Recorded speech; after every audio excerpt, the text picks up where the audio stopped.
The October morning pressed against the windows of Rosewood Diner like something alive, wanting in. The wind carried that particular chill that promised winter was coming, that soft things would harden, that comfort was ending, that the world was shifting towards something colder, something less forgiving. Inside, fluorescent lights hummed their tired song across a checkered floor worn smooth by decades of footsteps and spilled coffee and whispered confessions. The kind of diner that existed in every small American town, a place where the marginal came to sit with the desperate, where the desperate came to remember what normal felt like before their lives got complicated. Marcus Webb sat at the counter with a mug of coffee that had gone cold almost an hour ago. He was 34 years old, though the lines around his eyes told a different story. A story of sand and blood, of men who didn't come home, of screaming that happened in the dark when his mind decided to relive things his body had tried to survive. His skin was deep brown, his face strong but weathered, shoulders built from years of physical labor, from holding weight that most people would have collapsed under. And there was a tremor in his hands as he gripped the ceramic mug. Not from the cold, not from age, from something the VA had a name for, something that woke him at 3 a.m. with his chest heaving and his shoulders screaming. PTSD, post-traumatic stress disorder. 4 syllables that meant 10 years of combat had carved permanent pathways into his nervous system. He'd been awake for 26 hours straight, not by choice, by necessity. His daughter Zoe's favorite customer, Mrs. Henderson, 73 years old, a woman who treated everyone with a politeness that made you understand she'd been raised in a different era, needed her car fixed. She'd ask sweetly, with that particular grace of people who knew they were asking for something inconvenient. Marcus couldn't say no to that kind of honesty. So he'd worked through the night at Webb's Automotive, the 3-bay garage his father had built 40 years ago. The garage his father loved more than whiskey, more than his own health. The garage Marcus had inherited along with the debt, the broken equipment, and the weight of legacy on shoulders that already carried too much. His father had died 3 years ago. A heart attack, sudden and unglamorous, the way Vernon said he would have preferred. And Marcus had stepped into the business because there was no one else to step in, because his daughter needed the income, because abandoning his father's legacy felt like a second betrayal. The bank had circled for months now. The lawyers had sent letters. The numbers on paper grew worse with each passing week, 52 days until foreclosure. He did the math constantly now, obsessively, the way people do when the number determines the future of everything they love. The number lived in his chest like a second heartbeat. $165,000. That's what stood between him keeping his father's garage and watching it get auctioned off to pay creditors who didn't care about his effort, his integrity, his willingness to work himself to death for people like Mrs. Henderson. The bank had circled, the lawyers had sent letters, and Vernon, his father's best mechanic and closest friend, a man who'd worked beside his father for 40 years and had watched Marcus grow from a kid hanging around the bays into a man old enough to carry weight, had handed over the keys with tears in his eyes. The numbers weren't adding up anymore. Not even close. Carol, the diner's owner, refilled his cup without asking. She was 61 years old, had worked this counter for 32 years, and had learned to recognize the broken ones. They came in regularly, and she didn't ask questions. Just coffee, just presence, the small kindnesses that made the unbearable slightly more bearable. She'd known Marcus since he was a kid, had watched him grow up in and out of this diner, had seen him in his Navy dress uniform before deployment, had heard about the discharge, had watched him struggle to find his footing back home. Rough night? She asked, not looking directly at him. People rarely did, Marcus had noticed. They'd see his uniform on the TV, on the news reports about military personnel. They'd thank him for his service in that automatic way Americans had learned, practiced, sincere, hollow. But when they saw him in person, after the discharge, after the injury, after the struggle of trying to rebuild a life nobody wanted to invest in, they seemed to look through him, past him, at something they'd constructed in their own minds, a cautionary tale, a reminder of the cost of service. Got Mrs. Henderson's transmission back in, Marcus said, his voice hoarse from exhaustion and unshared emotion. She needs it to get to her treatment. 3 days a week she sits in a chair for 4 hours while a machine filters her blood.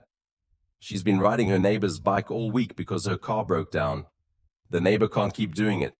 Mrs. Henderson doesn't want to ask for help, so I fixed her car. Carol nodded. She understood the language of necessary things, of people doing what had to be done because no one else would do it, of the particular burden that fell on the shoulders of men like Marcus. You're a good man, Marcus, He didn't feel good. He felt tired. He felt like the system he'd signed up to protect had forgotten he existed the moment his usefulness ended. Medical discharge at 30 years old. Shrapnel from an IED had torn through his right shoulder, leaving him alive but broken in ways the doctors couldn't quite fix. The VA had given him pills and a therapist's phone number. He'd taken neither. Instead, he'd come home to Harrison County, to the garage his father had loved more than whiskey, to a daughter who was growing up without understanding why her father sometimes woke up screaming, to a life that felt like drowning in slow motion, a daughter who needed her father present instead of lost in nightmares, a garage that was bleeding money he didn't have. The medical bills had been substantial. The therapy would have been expensive. The pills had side effects he'd read about and decided he couldn't afford. So he'd chosen instead to work, to pour the pain into productivity, to believe that if he just worked hard enough, sacrificed enough, did enough, somehow the universe would balance. It was a lie he told himself every morning. He felt like a failure disguised as a man, like someone pretending to have it together while everything fell apart, like a fraud who was fooling everyone except himself. That's when Evelyn Cross walked in. She moved through the diner with the particular care of someone who'd learned exactly how much space her body deserved and no more. She was 39 years old, though her face suggested someone who'd lived multiple lifetimes in that span. Auburn hair, hazel eyes, the kind of composure that came from sitting in boardrooms and making decisions that affected thousands of people. The kind of composure that came from surviving things that would have broken most people. She wore dark jeans and a gray sweater designed to make her disappear. And she moved with crutches, medical-grade aluminum with padded grips worn smooth from use, to the corner booth farthest from the door. Back to the wall. Same positioning Marcus recognized from his own tactical thinking. The kind of positioning you adopted when you'd learned that the world was dangerous and you needed to see threats coming. He noticed her left leg ended just below the knee. The prosthetic was advanced, expensive, engineered with precision. The kind of technology that came from research funding, from companies that invested in accessibility, from people who decided that disability wasn't destiny. She ordered scrambled eggs, wheat toast, and a strawberry milkshake. She ordered it in a voice that carried authority, but not harshness, a voice of someone used to being listened to. Carol brought it without comment. The diner settled back into its quiet rhythm. An elderly couple near the window, probably married for 50 years, eating in comfortable silence. A truck driver reading yesterday's newspaper, the kind of man who drove through the night and stopped here because he knew the coffee was decent. A woman in hospital scrubs who looked like she'd just finished a night shift at the county hospital. The kind of people who inhabited diners at dawn. The broken, the tired, the people for whom mornings felt like a test they were barely passing. Then the two boys walked in. They were maybe 17 years old, wearing varsity jackets from Harrison County High School in purple and gold. The kind of jackets that meant they were athletes, which meant they were used to being celebrated. The kind of jackets that looked too bright in the diner's muted palette. They had the particular confidence of people who'd never been told no. Not in any way that mattered. Not in any way that stuck. The taller one had blonde hair styled with too much gel. The kind of hair that suggested parents with money and no idea how to raise sons. His companion was broader, with mean eyes that moved constantly, searching for targets. The kind of eyes that had learned to look for weakness and exploit it. They didn't order. They just occupied a table near the door, scrolling through phones, laughing at something Marcus couldn't hear. But Marcus could imagine the content. Someone being mocked. Someone being diminished. Someone's pain being transformed into entertainment. That's the currency of 17-year-old cruelty, laughter at other people's expense. Marcus noticed them the way he'd been trained to notice things. Exits: 2, front door and emergency exit in the kitchen. Threats: 2 male juveniles, no visible weapons. Arrogant posture suggesting no expectation of consequence. Vulnerable points. Everyone. Everything. The elderly couple, the waitress, the woman in scrubs, the woman in the corner booth with one leg and a mug of milkshake and a face that suggested she'd survived worse. His body catalogued information without his conscious mind asking it to. This was the way soldiers were trained to see the world. Not as a place of beauty or possibility, but as a battlefield where danger could emerge at any moment. 10 years of that training didn't just disappear because you came home. It became part of your neurology, part of your automatic response system. Part of who you were in ways that were impossible to undo. The blonde one spoke loud enough to carry across the diner. loud enough that everyone could hear. The words landed like stones through glass. "Dude, check it out in the corner. Is that—" Several diners looked up, then quickly away.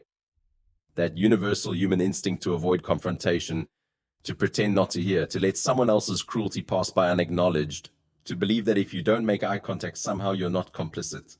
Marcus felt his jaw clench, felt the muscles tighten in a way he couldn't control, felt the old training kick in, the SEAL awareness that didn't shut off just because he'd been discharged. The reflexes that didn't understand the difference between combat and a small-town diner on an October morning. The part of his brain that was always scanning for threats, always calculating angles, always looking for the moment when things would go wrong. "Think she was born like that or messed herself up?" the second boy said. And his laugh was the kind that made Marcus's hands tighten on the coffee mug so hard his knuckles went white. The laugh was cruel. The laugh was dismissive. The laugh was the sound of someone who'd never had to consider that their words had weight, that their mockery could penetrate someone's armor, that some people had already heard those questions 1,000 times. "Probably can't even walk, right?" Marcus watched Evelyn's hand tighten around her milkshake glass, watched her jaw set in a way that suggested she'd heard worse, survived worse, built armor around herself layer by careful layer until those words bounced off like they were nothing. But he could see the cost of that armor. The way her shoulders tensed, the way her breathing shifted, the way her body prepared for another assault from a world that had decided she deserved to be diminished. She didn't look up, didn't engage, just sat there absorbing the cruelty like she'd learned that engaging only fed it, like she understood that pointing out the cruelty would just invite more. Carol hovered near the kitchen pass with a tight face and rooted feet. She wanted to intervene. Marcus could see it in her posture. The desire to do something. The knowledge that doing something would make it worse. The particular torture of witnessing cruelty and being unable to stop it without making things worse for the person being targeted. Even she wouldn't intervene. No one would. Marcus had seen this dance before, in 100 different contexts across his life. The strong preyed on the weak, and everyone else looked away. Grateful it wasn't them. Ashamed of their own cowardice, but not ashamed enough to act, not willing to risk anything to stop it. The boys stood up. Instead of leaving, they walked directly toward Evelyn's table. Marcus's pulse quickened. His hands had stopped trembling. The tremor that came from exhaustion and stress and too much coffee had been replaced by something else entirely. Something cold and focused that his therapist would have called hypervigilance. That his former team leader would have called operational readiness. That Marcus understood was the machinery of violence preparing itself for deployment. He watched the boys stop beside Evelyn's booth. Watched them loom over her with the casual cruelty of people who'd never faced consequences. The kind of people who assumed the world was designed to reward them for their boldness, for their lack of filter, for their willingness to say what they thought without considering the cost to anyone else. "Hey," the blonde one said, his voice carrying that particular pitch of mockery that suggested this would be entertaining. "We're just curious, like, what happened? Was it an accident or were you born—" Marcus stood. He didn't remember deciding to stand. His body made the choice before his mind caught up. Muscle memory, soldier reflex, the part of him that was wired to respond to injustice with action. He moved to their table in 3 steps, back straight, eyes level, shoulders squared in a way that communicated power without needing to say a word. He didn't say anything at first, just presence. The kind of presence that made small men understand they'd made a miscalculation. The kind of presence that suggested that whatever they'd been about to do would come with costs they hadn't considered. The diner went quiet. Everyone stopped pretending not to watch. When he finally spoke, his voice was quiet. That particular quiet that came from men who'd learned that volume wasn't necessary, that the most powerful people could speak softly because they knew they'd be heard. "Not happening," Marcus said. The blonde one opened his mouth, opened it with the confidence of someone who'd been allowed to say whatever he wanted his entire life without facing consequences. But then Marcus's eyes shifted to him. Just a subtle movement, nothing violent, nothing that could be pointed to as a threat, but enough to communicate that whatever came out of his mouth next was going to have consequences the boy hadn't considered. The kind of consequences that came from men who'd been trained to assess threats and respond to them. The words died before they were born. The boy's companion suddenly found his phone very interesting. He was calculating risk versus reward, and in whatever calculation he did, the risk had become too high. "Walk away," Marcus said, "Now!" They walked away, just like that. The power of a man who'd learned how to communicate without words. The power of someone who'd survived things they could never imagine. The power of standing up when everyone else had decided to stay seated. The diner went quiet in that way spaces do when something has shifted. When the normal rules have been temporarily suspended and replaced by something older. Something that required acknowledgement. Something that made people reconsider everything they thought they understood about power and courage and the cost of standing up. Marcus turned and walked back to his coffee. He didn't look at Evelyn. Didn't want to see gratitude or pity in her eyes. Gratitude would suggest he'd done something heroic. Pity would suggest he'd done it for her benefit. He just returned to his cold mug and his tired hands and his foreclosure notice waiting at home. But he felt her watching him. And something in that watching, something in the way she looked at him, suggested she wasn't seeing what the rest of the world had learned to see. She wasn't seeing a charity case, or a broken soldier, or a single father on his last legs. She was seeing something else. Something he'd forgotten existed inside himself. A person worth defending. A person who chose to act despite the cost. A person who believed some things mattered more than safety. The rest of the diner morning passed in careful silence. Marcus finished his coffee. The liquid was cold by then, bitter the way things become when they've been sitting too long. Paid Carol. Left a $15 tip he couldn't afford because she'd been kind to him. Because she'd let him sit in her diner without making him feel like he was taking up space he didn't deserve. Because small acts of grace mattered. Walking out, he didn't turn around, didn't need to. He'd done what his conscience demanded, and that was enough, or it was supposed to be enough. He drove to Webb's Automotive in the pre-dawn light. The streets of Harrison County were empty at this hour. Past the empty storefronts of downtown. Past the businesses that had closed in the 5 years since the recession. Past the people trying to hold on to something that the larger world had already decided wasn't worth saving. He'd watched his town decline in real time, watched the businesses fail, watched the young people leave for cities with more opportunities, watched it become a place where the future was something that happened to other people in other towns.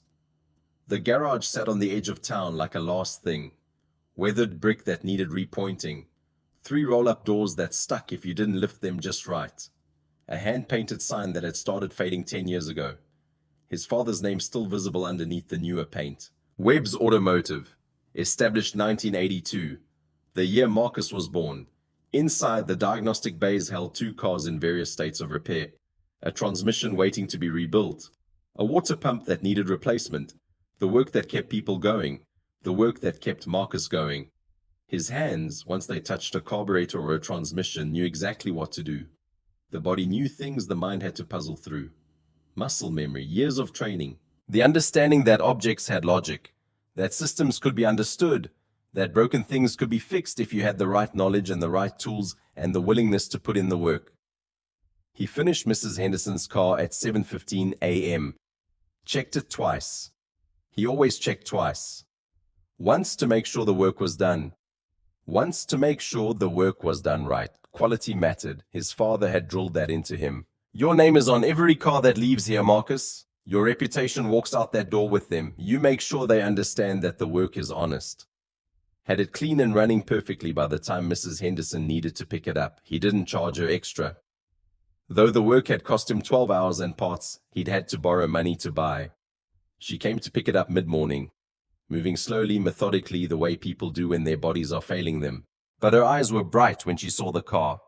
Clean, running, ready to take her to her dialysis treatment. Thank you, Marcus, she'd said, gripping his hand with surprising strength for someone so fragile. The kind of strength that came from gratitude, from understanding that someone had chosen to help her. This means everything. He knew what she meant. It wasn't about the car, it was about someone seeing her as a person who deserved kindness. Not a problem to be solved efficiently, not a liability that needed to be managed. Just a human being who deserved to have her needs met. It was about a man who could have ignored her needs, who could have told her the car wasn't worth fixing, who could have charged her full price that she couldn't afford, choosing instead to do the work and do it well and do it honestly. By the time the sun fully rose, Marcus was exhausted in a way that made his entire body ache. The PTSD had stirred in the night. The diner had triggered something. The adrenaline response to threat waking all the old pathways his brain had carved. During 10 years of combat, during 10 years of being trained to identify threats and respond with precision, during 10 years of learning that hesitation could kill, he sat in the office of the garage and stared at the foreclosure notice for the 100th time. 52 days. The number had become almost mystical in its repetition. Almost like if he thought it enough, said it enough, calculated around it enough, he could somehow change it. But the number was immutable. The math was clear, $165,000. The debt accumulated over years. The equipment needed constant repair. The parts were expensive. The business model was failing. And no amount of heroism in a diner was going to change that. Vernon arrived at 7:30, moving slower than he used to, his joints protesting years of lying under cars and working on other people's problems. He was 68 years old, had been working beside Marcus's father for 40 years, and had watched Marcus grow from a kid hanging around the bays into a man old enough to carry the weight of legacy, the weight of family legacy, the weight of trying to keep something alive that the larger world had decided was worth letting die. Vernon set down his coffee and looked at Marcus with the kind of look that came from a man who'd seen a lot of life, who'd seen people struggle, who'd seen people break, who'd seen people choose people break, who'd seen people choose between pride and survival. "You work all night again?" Vernon asked, not bothering with preamble, just the direct question of a man who'd known him his entire life. "Mrs. Henderson needed it." Vernon shook his head, his weathered face creasing with something that might have been sadness or might have been resignation. "Son, you can't save everybody. You can barely save yourself." "If I don't, who will?" It was the wrong answer, and they both knew it. Vernon had warned him a dozen times, warned him that charity wouldn't pay the mortgage, that kindness wouldn't negotiate with the bank, that a man's pride, however necessary, however admirable, wouldn't prevent foreclosure, that you couldn't fix a broken system by working yourself to death inside it. But Marcus had learned a long time ago that some things mattered more than survival, that some principles were worth sacrificing for, that some people deserved your effort even if they couldn't pay for it. That afternoon after Vernon left, Marcus drove Zoe, his 9-year-old daughter, small for her age with her mother's eyes in his jaw, to the after-school program at the community center. She sat in the passenger seat, swinging her legs because they didn't reach the floor. She asked him about his morning, and he deflected. She asked him if he was okay, and he lied.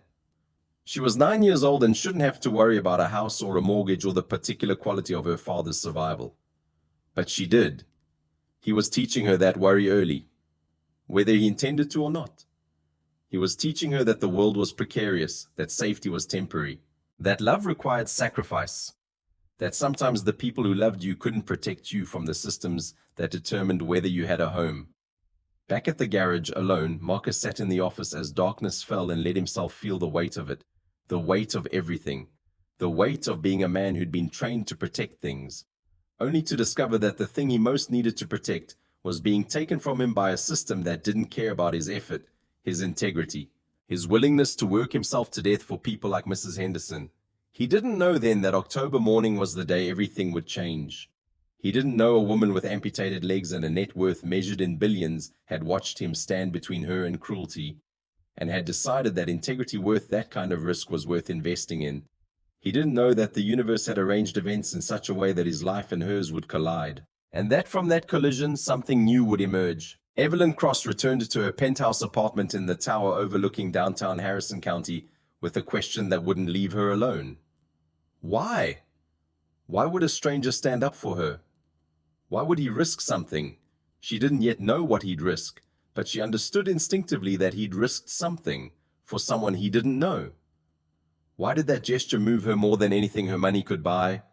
She had lived in her own mind for 6 years, ever since the accident that took her left leg and gave her the gift of understanding what the world really thought of people who didn't fit its definitions. The accident had been nothing dramatic. A car accident on the highway, another driver crossed the center line, 6 seconds of chaos, 2 surgeries, 1 amputation, and the discovery that losing a limb meant something more than losing the physical ability to walk. It meant losing the world's assumption that you were whole. It meant becoming an object of pity or inspiration rather than a person. It meant understanding viscerally and permanently how the world sorted people into categories. Able and disabled, complete and broken, worthy and pitiful. She had built Heart Industries into a $3.8 billion empire from a hospital bed, using rage and intelligence and the particular focus that comes from having nothing left to lose. Adaptive medical devices, Accessibility technology. AI-driven prosthetics engineered with precision to help people navigate a world built without them in mind. She'd built a company that made accessibility mainstream, that made disability profitable, that proved that broken wasn't useless. But success hadn't solved the fundamental problem she faced every morning. She was alone. The penthouse was minimalist, high-tech prosthetics and custom display cases, architectural models of accessibility designs, awards from boards and foundations, awards that meant she was respected in her field, awards that meant nothing when you came home at night to an empty apartment, no photographs, no evidence that other people mattered. She'd learned early on that vulnerability was a liability, that relationships were complications, that the price of independence was isolation, and she'd become very, very good at being invulnerable. Until a man in a coffee-stained denim jacket had looked directly at her face and seen a person. Not the disability, not the wealth, not the armor she'd constructed, just her. Just the person underneath, just someone worth protecting. Evelyn pulled up her laptop at 11:47 p.m. and did something she'd never done before. She researched Marcus Webb like he was a business acquisition. She found him in the county business registry. Webb's automotive, 3-star review rating, decades of family legacy. She dug deeper. Military records showing Navy SEAL discharge, medical. The word shrapnel in one document. His father's obituary from 3 years prior. His daughter Zoe in the Harrison County Elementary School directory. A man stretched thin. A man who'd already given everything and was being asked to give more. And yet, on the day she'd needed it most, when teenagers had treated her like she was something to be discussed rather than someone to be addressed, he'd simply said no. He'd risked something to protect her. She didn't yet know what that risk was, but she understood instinctively that it was significant. By 3 a.m., Evelyn had his full financial situation mapped. The garage was failing. The mortgage was in jeopardy. He was 6 months away from losing everything his father had built. She understood desperation the way only rich people who'd contemplated the loss of everything could understand it.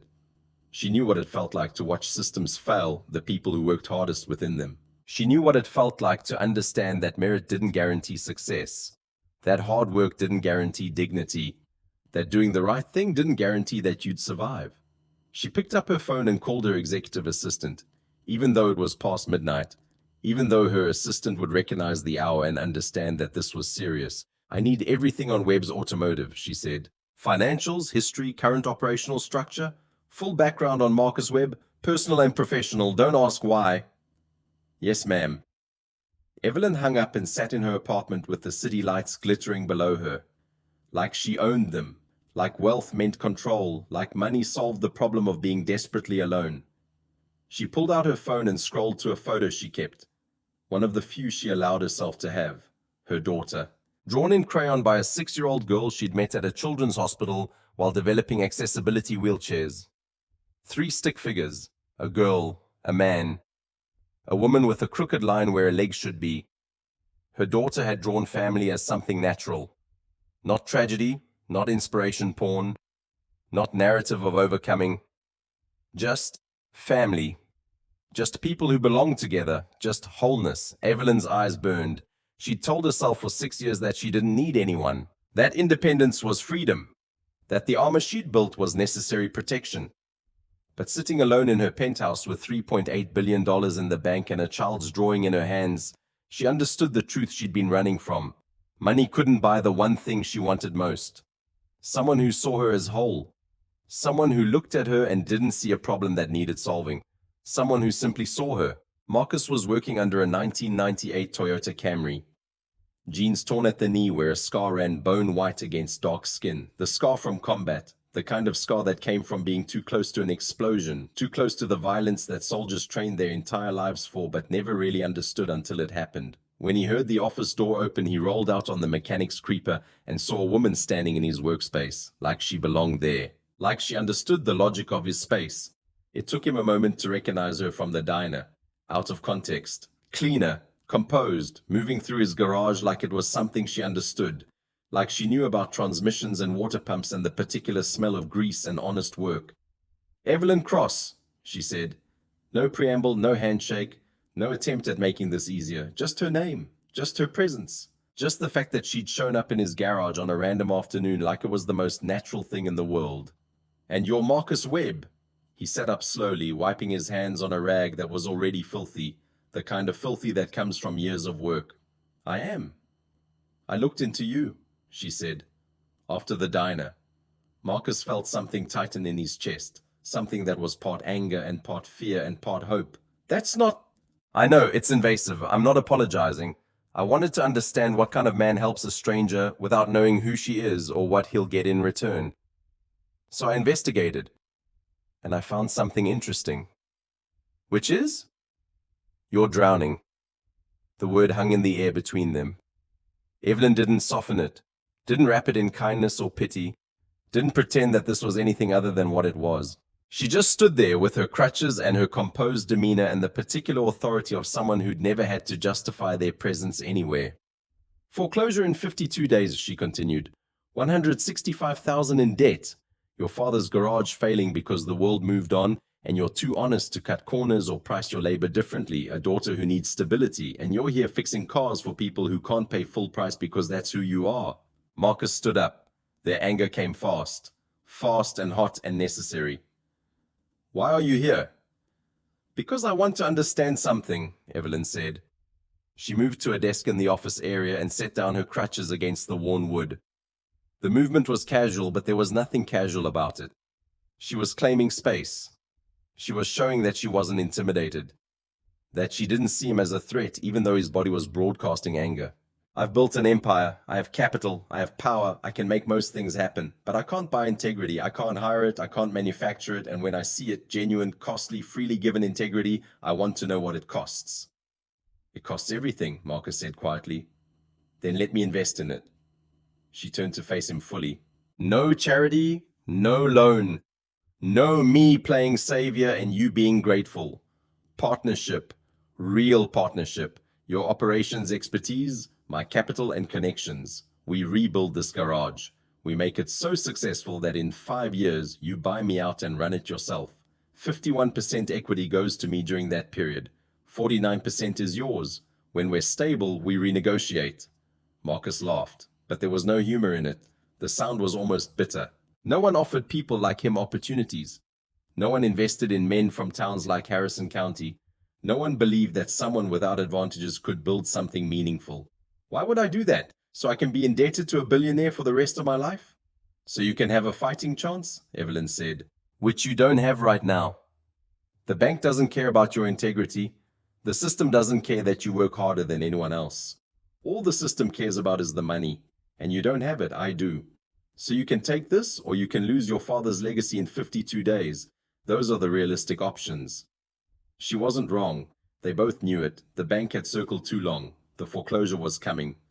No amount of hard work would change that. No amount of integrity would convince the system to care. What do you get? Marcus asked. And the question was real. No one did something like this without getting something in return. No one invested $3.8 billion worth of attention in a failing garage unless there was a strategic reason, unless there was a benefit, unless there was something they wanted. A hedge against irrelevance, Evelyn said quietly. I have money, I have power, I sit on boards and make decisions that affect thousands of people. But at night in my apartment I have nothing, no one, no reason to build anything except the next quarterly earnings report. I watch you defend someone you've never met, and I understand that you have something I can't buy. I want to invest in that. I want to believe in something besides capital gains. Marcus studied her for a long moment. He was trained to read people, to understand when they were being deceptive, to identify the moment when someone's words didn't match their body language. But Evelyn was congruent. Her words matched her posture matched her eyes. She meant what she was saying.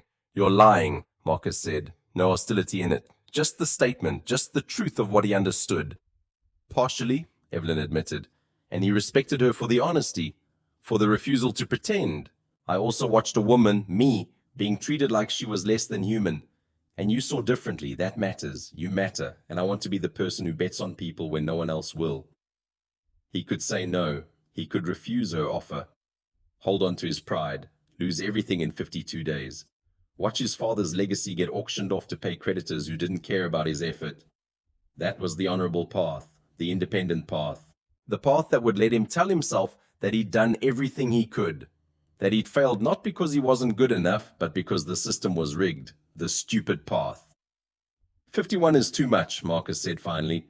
I need 49 minimum, and if we do this, we do it my way operationally. No corporate restructuring without my sign-off. No cutting corners on quality. No firing people because they're no longer profitable. My standards are non-negotiable. Agreed, Evelyn said immediately. No negotiation, no pushback, just agreement, just acceptance of his terms. And I will repay you, Marcus continued. Every cent. I'm not building my life on someone else's debt. I wouldn't respect you if you weren't saying that, Evelyn said. She extended her hand. Partners? Marcus shook it. The grip was firm. Her hand was smaller than his, but the strength in it was undeniable. Neither of them mentioned the electricity that moved between them in that moment. The particular aliveness of recognizing something in another person that the world had tried to take away. The recognition that they were both broken in ways that society had deemed disqualifying. But that maybe, together, they could become whole. The first week after partnership was structural. Evelyn moved with the efficiency of someone who'd done corporate restructuring dozens of times before. She brought in accountants, she arranged financing, she brought her board's backing to bear on Harrison County's financial institutions, and suddenly the bank wasn't circling anymore. Suddenly they were interested in a rebuild plan, interested in sustainability metrics, interested in the kind of future that looked profitable. Marcus worked the garage during the day and met with Evelyn's team at night, going over operational details, equipment needs, staffing requirements, the vision for what Webb's automotive could become. No longer just survival, but growth, evolution, becoming something more than his father had imagined. Vernon watched the two of them work together with an expression Marcus couldn't quite read, a knowing expression, a look that suggested Vernon understood something before Marcus was ready to admit it to himself. She's good, Vernon said one evening after Evelyn had left, going over the next phase of renovation with a precision that impressed even Marcus's skeptical veteran mechanic. She's something, Marcus agreed. You're going to fall in love with her, Vernon said. No question, no hedging, just the statement. I'm not. No, he was. No, he wasn't allowing himself to admit it. No, he was pretending it wasn't happening.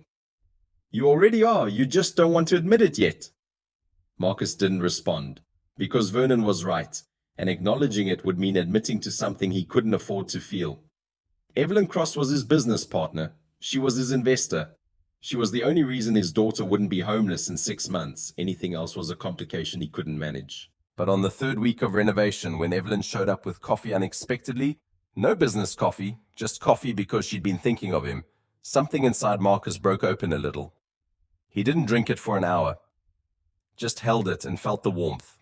The simple gesture of someone thinking about his basic needs, thinking about whether he'd eaten, thinking about whether he was taking care of himself, and understood that kindness could be as dangerous as any weapon he'd ever trained with.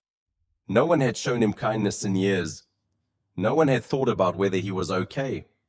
His ex-wife had left because she couldn't do this version of things anymore. His military brothers understood him, but they were dealing with their own trauma. Vernon cared, but Vernon was 68 and dealing with his own aging and the weight of losing his best friend. Zoe needed him to be strong.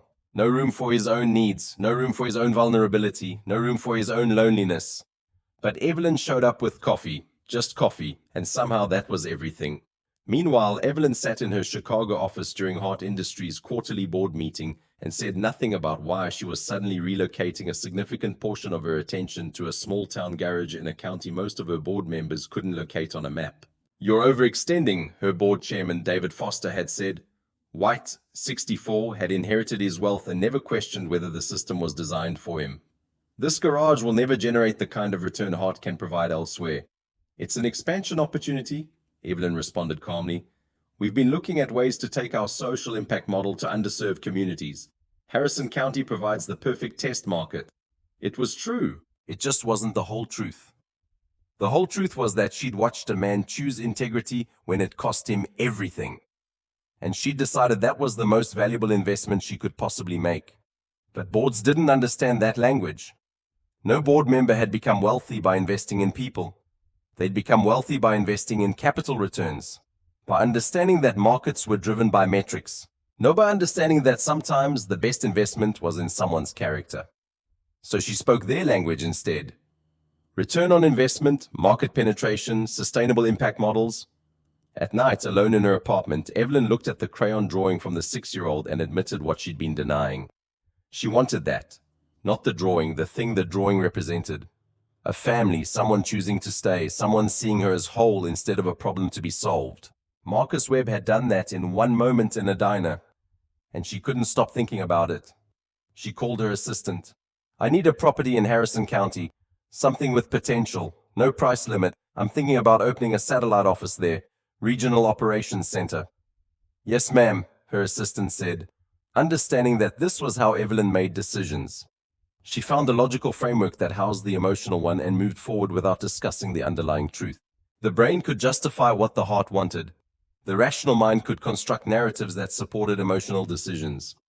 And everyone could pretend the decision was made for business reasons. No one needed to know that she was building a regional headquarters in a struggling town because a man with trauma and a daughter and integrity had stood up in a diner. No one needed to know that she was willing to restructure her entire life because for the first time in 6 years, someone had seen her as whole. The renovation of Webb's automotive took 6 weeks. Evelyn brought in contractors. New equipment arrived on trucks. The 3 bays became 5. A waiting area designed for dignity. Comfortable chairs instead of hard plastic. Good lighting instead of the harsh fluorescent that made everything look worse than it was. No patronizing children's books. No condescension in the design. Just respect. Just treating customers like human beings rather than problems to be solved. An office space that looked like a real business instead of a place where paperwork had slowly accumulated over decades. The smell of new paint, the sound of power tools, the transformation of something dying into something vibrant. But more than that, Marcus and Evelyn learned each other. They learned that Evelyn thought in systems, in 10-year plans, in ways to scale and replicate, in how to take what worked locally and make it work globally. Marcus thought in relationships, in the specific needs of specific people, in how to treat Ms. Henderson's car like it was the only one that mattered that week, in understanding that every person who brought their car in was bringing their life. Their job depended on having a working vehicle. Their dignity depended on that vehicle being treated with respect. Neither was wrong. They were just different frequencies trying to find harmony. One afternoon, Marcus was working under a car when Evelyn arrived. He didn't hear her come in, didn't know she was standing in the bay, watching him work, the way his hands moved with precision, the way his body understood problems the mind had to puzzle through, the way he treated every vehicle like it deserved excellence, regardless of what the customer could afford, his tattoos visible on his forearms, the names of men who didn't come home, the reminders of cost. When he rolled out, covered in grease with a smudge of motor oil on his forehead, he found her standing there. Their eyes met. For just a moment too long. A moment that stretched into something more than a moment. A moment where everything shifted. "You're staring," he said. No accusation. Just the observation. Just the vulnerability of being caught watching someone. "I know," she replied. She didn't look away first. Neither did he. And in that moment, something shifted. They both felt it. Both recognized it. Both decided, without speaking, that they couldn't afford to acknowledge it. Not yet. Maybe never. But it was there. Humming beneath every conversation, every glance, every moment they spent together working towards something neither of them quite understood. It was the particular torture of two people who recognized each other. Not attraction. Not just physical appreciation, but the deeper recognition of understanding, of being known, of being seen by someone who understood the cost of surviving what they'd survived. Vernon, watching from the corner where he was organizing tools, smiled to himself. He'd seen this coming from the moment Marcus had stood up in that diner. Some people just recognized each other. Sometimes it took a moment in a diner. Sometimes it took longer. But once the recognition happened, the only question was whether both people would be brave enough to accept it. By the end of the 6th week, Webb's automotive looked like a real business. Modern equipment, organized workspace, a waiting area that treated customers like human beings, a business with a future. Evelyn stood in the center of the main bay with Marcus and Vernon and looked around. Vernon's eyes were misty. He was thinking about Marcus's father, about what he would have thought of this transformation. "Your father would be proud," she said to Marcus. Vernon nodded, his weathered face creasing with emotion. He would. He always believed this place could be more than survival. Marcus is finally letting it be. Bradford Hollis had owned Hollis Premier Motors for 23 years. He was 56 years old, white, with the particular confidence of a man who'd never questioned whether the world was designed for him. It was. Every system favored him. Every advantage he'd been born into had been reinforced by choices made by people who looked like him, who thought like him, who understood instinctively that the world belonged to them. He'd inherited the garage from his father, had run it competently, if not excellently, had built a life on the assumption that his mediocrity would be tolerated because mediocrity that looked like him was always tolerated. The arrival of Webb's Automotive under new management threatened that certainty. Harrison County wasn't big enough for two successful garages. There was enough business to support one good one, and Hollis had been that one, by default, by inertia, by the simple fact that there was no one else. His prices were inflated. His work was mediocre. His customer service was conducted with the particular rudeness of someone who knew people had nowhere else to go. Except now they did. Word spread like wildfire. Marcus treated people with respect. His work was impeccable. His prices were fair. He cared about the people he served in a way that went beyond just making a sale. Within 3 weeks, he'd pulled 3 of Hollis's regular customers. Within 6 weeks, he'd pulled a dozen.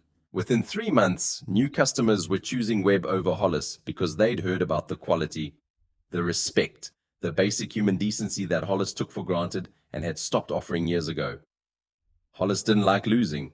More than that, Hollis didn't like the idea that a black man, a single father, an ex-soldier, someone without his advantages, could simply outcompete him through excellence. No affirmative action, no diversity hiring, no charitable giving. Just better work at fairer prices from someone who actually cared. That was worse somehow, because it meant his failure wasn't because of some larger injustice. It meant his failure was personal. It meant he wasn't good enough. So he decided to change the game. He started with rumors, questioned Marcus's discharge status, implied there was something wrong with the circumstances of his medical separation, spread insinuations about why a billionaire would invest in a small-town garage, that she was doing charity work, that Marcus was benefiting from programs designed to help minorities, that his success wasn't real, that he only existed because someone had decided to save him. He contacted county officials, suggested that Hart Industries' involvement meant the garage wasn't truly local anymore, implied that Marcus wasn't qualified to run the business, that he was just the face while Evelyn's corporate team made decisions. He leveraged old boy networks and golfing relationships with people in positions that mattered. He planted stories in the local newspaper about Hart Industries' controversial expansion strategies, and suggested that Marcus Webb was part of some larger corporate takeover of small-town business. No one would have noticed that these were the exact tactics used historically to keep people like Marcus out of business. No one wanted to make that connection. No one wanted to name what was happening. The racism was polite. That was the particular evil of it. It never said what it meant. It just suggested. It implied. It created a narrative where Marcus's success wasn't real, wasn't earned, wasn't legitimate. Marcus felt it like a physical pressure. Every conversation became suspicious. Every customer interaction became a performance of proving his competence.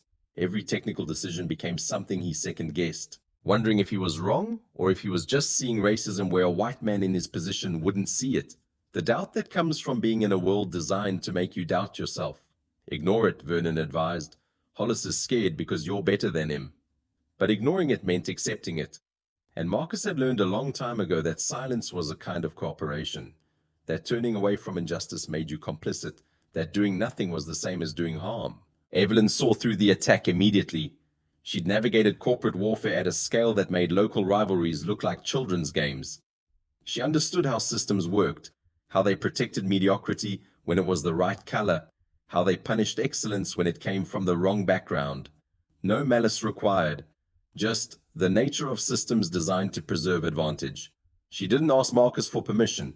She just acted. No consultation, no discussion about strategy, just action. Hart Industries launched a countywide customer satisfaction survey. Ostensibly, it was research into automotive service quality. In reality, it was precision targeting. The survey asked detailed questions about pricing, service quality, transparency, customer experience. Results would be published in the local newspaper. Hollis saw it coming. But there was nothing he could do without looking guilty. No way to refuse without suggesting he had something to hide. No way to downplay without suggesting his work wasn't good. No way to win. The results were devastating to him. Webb's Automotive ranked highest in every metric. Customer satisfaction, 94%, honesty in pricing, 98%, quality of work, 96%, fair pricing, 97%, transparency about repair needs, 99%. Hollis Premium Motors ranked near the bottom in every metric. Overpricing? Customers cited an average of 35% markup. Condescending staff, multiple complaints about rudeness. Pressure for unnecessary work. They told me I needed new brakes when my pads were fine. General disrespect. They made me feel stupid for not knowing about cars. The newspaper ran the story on the front page. New survey reveals automotive service quality gaps. With charts, with data, with Hollis's failures rendered as objective fact, no opinion, no subjectivity, just numbers, just the particular power of data to speak truth. Within a week, Hollis's appointment schedule had visible holes. Within 2 weeks, he'd lost a major county fleet maintenance contract. No business could survive that. No business could function without the county's fleet work. Within a month, his employees were updating their resumes. They understood what was coming. They were looking for lifeboats before the ship sank. Marcus watched it happen with complicated feelings. Victory tasted less sweet when it meant watching someone else's livelihood crumble. He understood failure, understood desperation, understood the particular humiliation of not being good enough in a world that was very clear about measuring who was good enough and who wasn't. Calm is a lovely thing, Vernon had said. He spent 20 years grinding down anyone who challenged him. About time someone ground back. Still feels wrong somehow, Marcus had responded. That's because you're a good man, Vernon had said. But being good doesn't mean being a doormat. Sometimes the most moral thing is showing bullies their tactics won't work anymore. But Evelyn's ruthlessness had surprised him. She didn't just solve the problem. She made it impossible for Hollis to operate in his usual way, made his tactics visible, made him irrelevant through the one language he understood. Data, numbers, the impersonal measurement of failure. When Marcus confronted her about it, Evelyn didn't pretend to feel bad. No guilt, no apology, just clarity. He attacked you, she said simply. I removed him as a threat. That's not revenge, that's protection. But you destroyed him. No, Evelyn corrected. He destroyed himself. I just made sure everyone could see how. There's a difference. And maybe there was. But the look in her eyes when she said it, the particular coldness of someone who decided you were worth defending, made Marcus understand something he'd been trying not to accept. He was falling for her. Not despite the ruthlessness, because of it, because she saw him worth protecting, because she'd chosen him and committed fully to that choice. The business success was secondary now. The real transformation was internal. Marcus was learning that accepting help wasn't weakness. Evelyn was learning that needing someone didn't diminish power. 3 months after Hollis's collapse, Webb's Automotive thrived. Appointment books full 3 weeks out. Mechanics working overtime. 2 more veterans hired. Mechanics with PTSD who understood Marcus's particular silences. Men who knew what it meant to carry trauma. To wake up screaming from nightmares. To understand that the world was dangerous and healing was complicated. A young woman fresh from trade school who had more natural talent than most mechanics with decades of experience. Someone who'd found her calling in a place that treated her like she belonged. Marcus walked through the garage one evening after everyone had gone home and felt the weight of what they'd built. 8 bays, gleaming equipment, a waiting area designed for dignity, a team that treated each other like family, a legacy restored. But success had created distance between him and Evelyn. The partnership required professionalism. The growing feelings required distance. No one could afford the complications while rebuilding something this fragile. So they maintained boundaries. They spoke about business, they scheduled meetings, they were punctual and professional and slowly dying inside from the distance. No matter how rational the decision, it still hurt. No matter how necessary the boundaries, they still felt like walls. No matter how important the work was, it felt hollow without someone to share the victory with. One night, working late on expansion plans for a second location, Evelyn pointed out an error in Marcus's projections. He'd underestimated their capacity. They could scale to 8 locations within 5 years, not 4. He'd been thinking too small, thinking in terms of survival rather than growth.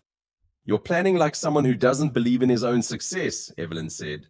No unkindly, just the observation, just the truth that his fear was limiting his vision. I'm planning like someone who needs to be careful, Marcus replied. I can't afford to build something that doesn't work. I have a daughter depending on me. Exactly, Evelyn said, which is why you should build something bigger, something that creates opportunity for others. Something that proves what's possible when people like us get a fair shot. They were alone in the office, late evening. The garage dark beyond the glass. Evelyn had her prosthetic leg extended, working out tension.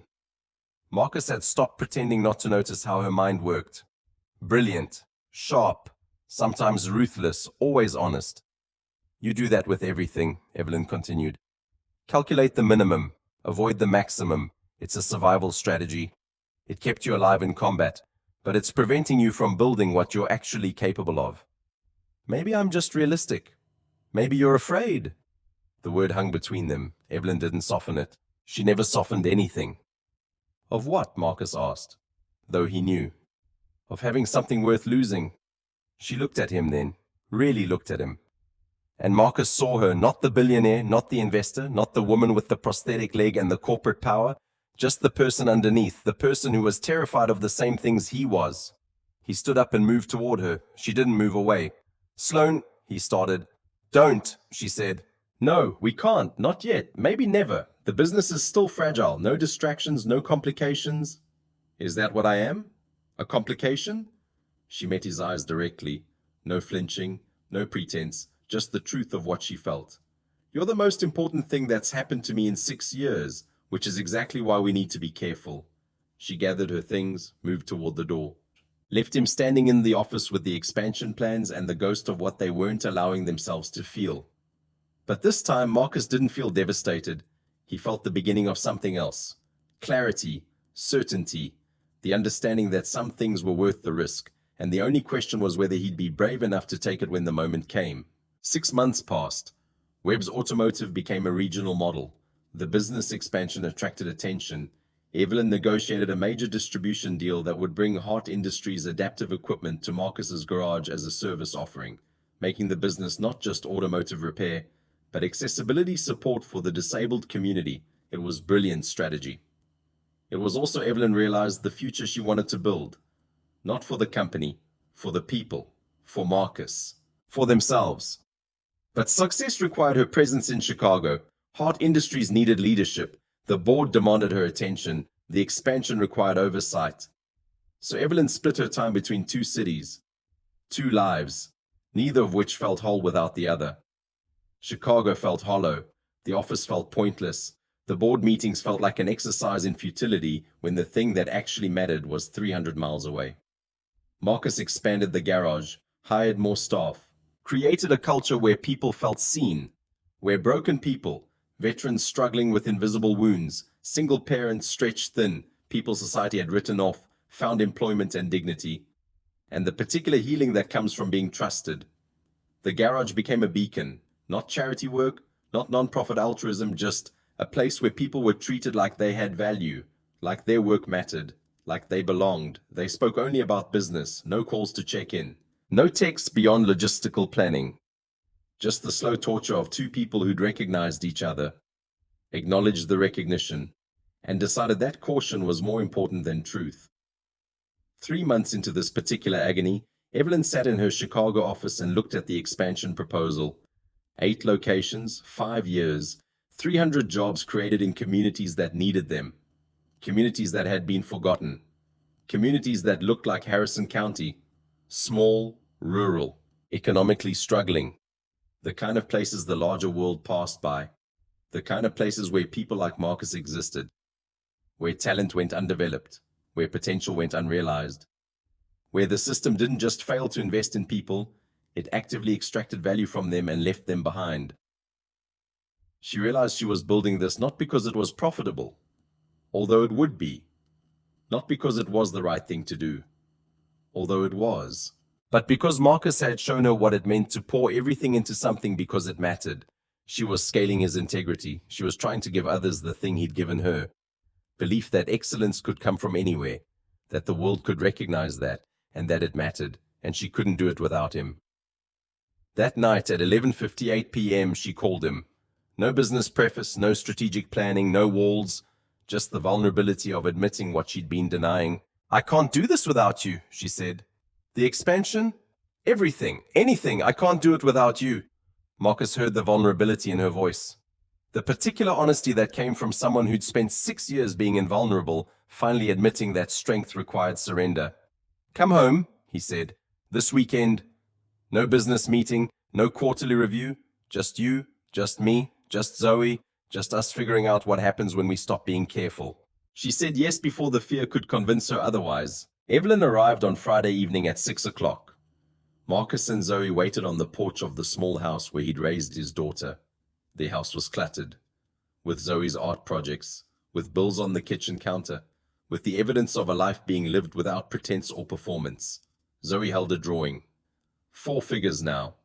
Her, Marcus, Evelyn, and Carol, the diner owner who'd seen the beginning and chosen to believe in it.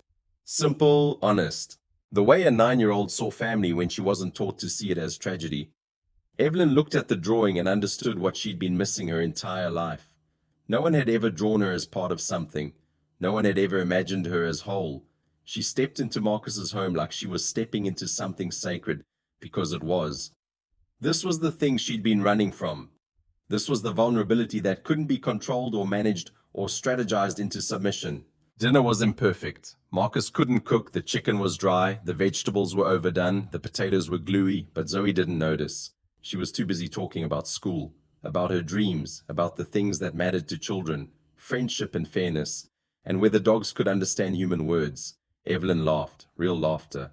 The kind that came from armor falling away, the kind that hadn't happened in 6 years. Pure joy, simple happiness. The gift of being accepted into someone's home. After Zoe was asleep, Evelyn and Marcus sat on the porch. The night was clear, stars visible above the small town, the world quiet enough to think, the kind of silence that allowed you to hear your own thoughts, to face the things you've been running from. "I'm terrified," Evelyn said. "Of what?" "That I'll hurt you, that you'll wake up and realize you deserve better, that I'll fail at the only thing that actually matters." Marcus took her hand. The gesture was small, but it meant everything. "I'm terrified too." "Of what?" "That I'll always feel like I'm not enough. That the poverty and the PTSD and the single-father trauma will never wash off. That you'll realize you could build what we're building with someone who doesn't come with all this damage." Evelyn looked at him directly. No flinching, no pretense, no softening, just the truth of what she understood. "We're both broken. That's why we work. No one else would understand what we've survived. No one else would know how to build something real from nothing." She leaned forward. No dramatic gesture, no promise of forever, just presence, recognition. 2 people choosing each other despite all the reasons not to. They didn't kiss that night. No need. The hand-holding and the admission were enough. They were choosing each other. That was the revolution. No rescue, no redemption, no dramatic transformation, just 2 broken people deciding that together they could be whole. 1 month later, Evelyn made an announcement that shocked her board. She was relocating, permanently, to Harrison County, not stepping down from Hart Industries. She'd structured a management team, trained her replacements, made sure the company would thrive without her daily presence. But the company would operate from a regional headquarters in Harrison County, with Evelyn overseeing strategy from the location where her life actually mattered. "You're leaving because of a man," David Foster said during the board meeting, his tone suggesting this was weakness, suggesting that a woman in her position shouldn't make decisions based on love. "I'm leaving because I found something that mattered more than quarterly earnings reports," Evelyn corrected. "And I'm smart enough to recognize that when it happens. The expansion model is profitable, the social impact is measurable, the business case is sound, but the real reason is that I want to be with my family, and my family's in Harrison County." The board approved the restructuring because the numbers worked, because Evelyn had been right about the expansion model, because Hart Industries investors saw increased returns and weren't going to question the source. But the real transformation happened at the personal level. Evelyn moved into a house with Marcus and Zoe. No fanfare, no ceremony, just belongings arriving on moving trucks. Just a woman stepping into a life that had seemed impossible 6 months earlier. Just family becoming real. They restructured the partnership too. Webb Cross became their joint venture. The garage plus the expansion initiative plus Hart Industries equipment line. No longer employee and employer. No longer investor and recipient. True partnership. Zoe, watching her father's face change when Evelyn was near. Watching them plan future together. Watching broken people rebuild something solid. Zoe began to believe that family wasn't just what you were born into. It was what you chose. It was who saw you and said, "I'm staying." The business thrived. The first expansion launched in a neighboring county, then another, then another. Communities that had been economically abandoned found themselves investment targets, not charity, real business, real jobs, real opportunity, but also humanity. Because at the center of every location was the Webb Cross model. Hire people who've been written off, pay them fairly, give them dignity, and watch what they're capable of building. 1 year after that first October morning in Rosewood Diner, Marcus and Evelyn stood on stage at the Heart Industries Innovation Conference in Chicago. Behind them, a presentation displayed the results of the Webb Cross expansion model. 8 locations opened, 37 jobs created, 12 business partners trained, an 85% business survival rate across all locations, and 92% employee retention rate. 3 communities transformed. No corporate jargon could capture what had actually happened, but the numbers tried. They presented the expansion model to a room full of corporate leaders and investors and journalists looking for the next big story. But midway through the presentation, Marcus stopped. "I want to tell you what this is really about," he said, his voice carrying weight that had nothing to do with volume or confidence. 7 years ago, I was a single father trying to save a garage my father had built. I was working impossible hours at impossible jobs because the alternative was my daughter losing her home. I met Evelyn at her lowest point, a moment when people who didn't want to see her were choosing to make that visible. He looked at Evelyn standing beside him.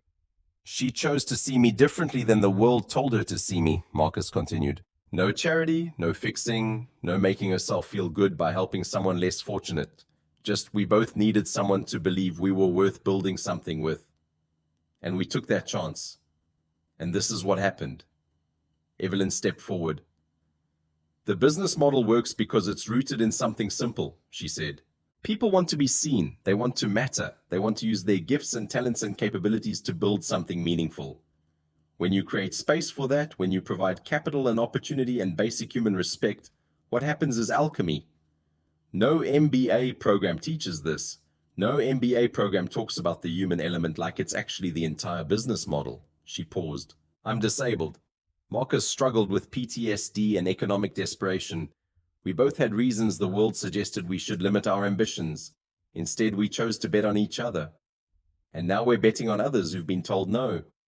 The financial returns are extraordinary, but the human returns are what actually matter. The presentation ended. The questions came. The investment inquiries followed. But the real conclusion happened 2 weeks later, when Marcus and Evelyn brought Zoe to an event at the original garage, a ribbon cutting, a celebration of the 1-year anniversary of its renovation. Zoe stood in the center of the bay holding her latest drawing. Not the 3-figure version anymore. 4 figures now, her, Marcus, Evelyn, and Carol. A classmate asked who was in the picture. Zoe looked up at Marcus, then at Evelyn. Neither answered for her. It was her drawing, her family, her choice. "That's my family," Zoe said simply. The adult world made it complicated. No one family looked like other families. No one could predict who belonged and who didn't. No one could measure love with metrics that mattered to quarterly reports. But children understood something simpler. Family is who you choose, and who chooses you, and who stays when staying is hard. Marcus put his arm around Evelyn. Evelyn took Zoe's hand. In the garage, their dreams had rebuilt. With equipment that had once seemed impossible and hope that had once seemed naive, they stood together and understood what the year had actually taught them. Broken things could become whole, not through repair, through the alchemy of being chosen by someone who saw your wholeness before you did. The snow fell harder that evening, blanketing Harrison County in white that made everything look clean and possible. The garage lights went dark behind them. But the security cameras stayed active, sensors waiting, not because they expected more attacks. Hollis had gone quiet months ago, his business eventually closing when customers chose excellence and fairness over established mediocrity, chose hope over cynicism, chose the possibility of something better. But because some lessons stayed learned, you protect what matters. You plan for threats. You build systems that work even when you're not watching.